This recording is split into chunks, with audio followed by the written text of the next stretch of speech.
সাপ্তাহিক ছুটির দিনে রাজধানীর কারওয়ান বাজারে ক্রেতা সমাগম কিছুটা বেশি। বাজারে তেল এবং পেঁয়াজের দাম বাড়ায় দেখা দিয়েছে কিছুটা অস্বস্তি। ব্রয়লার কিনলাম 180 টাকা করে। লাস্ট 1-2 বছর কম্পেয়ার করি তাইলে হয়তো বুঝতে পারবো যে এটা খুব বেশি বাড়ে নাই, বাট দাম তো ডেফিনেটলি অনেক দিন থেকে একটু বাড়তির দিকে আছে। জি, দাম তো একটু বেশি আর দেখছি। গত কিছুদিন আগে যেমন কাঁচামরিচ ছিল 60 টাকা কেজি, আজকে নিলাম 80 টাকা কেজি। তেলের দামটা পার লিটারে 14 টাকা বাইরে গেছে। 14 টাকা বাড়ানোর সাধারণ মানুষ যারা আছে এরা ভোগান্তিতে পড়ে গেছে। যে অনুসারে আয় আমাদের এই অনুসারে অনেক ব্যয় বেশি না, এখন সংসার চালাইতে তো হিমশিম খাইতে হইতেছে। ডেরি মজুত নেই, খাচ্ছি আনছি, না হলে না খেয়ে থাকছি, এইভাবে চলছে দিন আমাদের।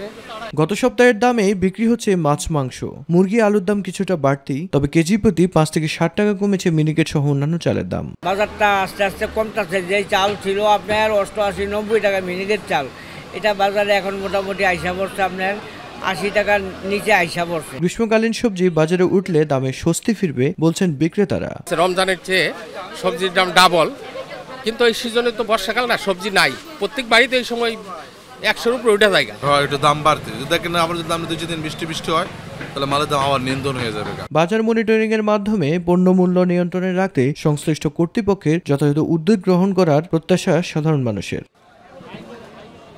মিফতাক আলী, মাই টিভি, ঢাকা।